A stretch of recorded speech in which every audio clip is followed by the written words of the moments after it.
reporting Lauren Hirsch from World Without Exploitation. We hope that today we finally get closer to the truth, to some transparency, so that ultimately we can get to accountability. I hear a little emotion in your voice. There's emotion and a little bit of sickness in my voice. But yeah, it's been a really emotional last year with these survivors. They've fought hard, they've fought tirelessly, and truthfully, we are all exhausted. We're tired of coming up here, we're tired of trying to get to the truth. We feel like the federal government should do their job and get these women the justice that they've deserved. What would accountability look like today? I mean, there are a lot of, thank you. There are a lot of leads that exist in the files. They're there in black and white, and the government, DOJ, needs to start looking in the files, start to examine, interview, and ultimately start investigations that hold the numerous people in the files accountable. If there was any cover-up within the DOJ that Pam Bondi knew about, what do you have to say about that? It all needs to come out. Cover up, no cover up, we don't know, but we just want the truth. And the survivors deserve the truth. Okay. It's your something. Marina Lacerda, minor victim 1. Well, so what are you hoping comes out of today? Well, we all hope that today Pam Bondi will be as clear as possible and hopefully bring accountability to the table. And, we just hope that she is here to, make some sense out of everything. Because the last time we were here, there was a lot of lashing, there was a lot of dehumanizing the survivors. So we hope that she finds it in her heart to speak the truth today. What would accountability look like? Accountability will look like when all the perpetrators are brought to justice, and we have people actually, being, under oath. Right now we are really looking for some truth here. That's what we're looking for. If the DOJ allegedly covering things up, to help out the president, how do you feel about that? Sorry. What's on your heart right now? In my heart right now, it's really, accountability is kind of hard right now, but we are looking for, saving the next generation, bringing awareness. I think that's what justice looks like for us right now, is bringing this to the people that aren't aware of this, crimes that have been going on with other, very important, famous, rich people's names. We have to bring this to American people. We have to be aware that no matter how rich, how famous you are, you have to, serve your time. You have your day in court, just like anybody else. Do you think Pam Bondi knows things right now that the public doesn't know? I think so. I think she knows way more than what we think. And I think it's time for her to come out and just be honest about everything that she knows and stop protecting the people that she's protecting. You want to say anything to any other survivors that may be out there? I always... What do you want the world to know? I always encourage any survivor, not just of Jeffrey Epstein, to always speak up. And never forget, if you don't speak up, the perpetrator will not stop. So it's very important to speak about your story and to never be silent. So just remember, every story, every abuse does matter. What didn't I ask you? I don't know. Yeah, pretty much relevant. Anything else you want to say? Huh? Anything else you want to say? We just really hope that today will be different than the last time that we came. We hope that she finds it in her heart to be completely honest, and that's all we're asking for. Thank you. You guys, come over.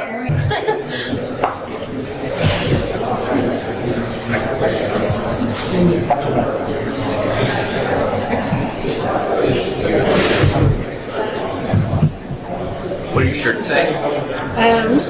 They say truth, redaction, redaction, redaction. Epstein survivors are still waiting. Release the files. Anybody want to say anything else? I'm going to talk to a couple of Do you want to talk? What would you like us to say? I want to know what's on your heart. Well, we're Come up to hoping the mic if you for don't truth. We're hoping for truth and transparency, and we are here to get to the bottom of this. Do you think Pam Bondi knows things that the public doesn't know right now? I think Pam Bondi knows a lot of things that the public doesn't know. And that's the reason why she couldn't turn around to us and acknowledge that we were there the last time. But we are here this time. And we hope that we're going to get some answers. But if we don't, we are going to stay here until we do. What does accountability look like today? Accountability looks like the truth and transparency. And what is the truth? The truth is that there are a lot of investigative leads. There's so many things in the files that need to be investigated, financial, institutional, literally everything. There are investigative leads in the files, and we need to start investigating. And privilege is protecting people who shouldn't be protected. Is that? Tell me in your own words. Yeah, we definitely feel like privilege is being protected right now, and that survivors matter, our voices matter, and what happened to us matters. We matter, and so does the American public, and the American public deserves to know the truth. What's on your heart? What's on my heart? It's a heavy day. Last time she didn't even acknowledge us, so we're hoping that maybe she could provide some answers in that room, but she likes to deflect a lot, so if we can't get any answers and we get more deflections, then we will get to the bottom of it. Are you hoping that she's going to be more transparent given that she's left the Justice Department on what happened with the handling of the Epstein files? I'm hoping that she will be more transparent. We are hoping for answers today, but with the way that she acted in the past, my hope is very low, but we're hoping to get to the truth. The American public deserves the truth. What's your name for the record? I'm Charlene Rochard. Yeah, I think we're really hopeful that she's not going to talk about the Dow today. We hope that there's no deflection. To Charlene's point, I think this case has always been about more than Epstein and Maxwell survivors, and we don't want to send a chilling effect that survivors can't come forward. And so far, the DOJ has done everything they possibly can to intimidate survivors. And so we hope that today is actually a day where maybe she's had some reckoning, and maybe there is some transparency now that she doesn't have the threat of being fired. There's some anger, like some Yeah. emotion in your voice. Yeah, well, I mean, survivors were outed. Like, there were Jane Does in these files who were mentioned over 500 times. That's so unacceptable. Nude photos, you'll hear us talk about that a lot today. That these are moments, they basically distributed porn. Our government distributed porn. And it's unacceptable. So I just hope that she does have a moment where she remembers her own humanity and our humanity and finds her compassion and remembers that this is a bigger story than political rhetoric.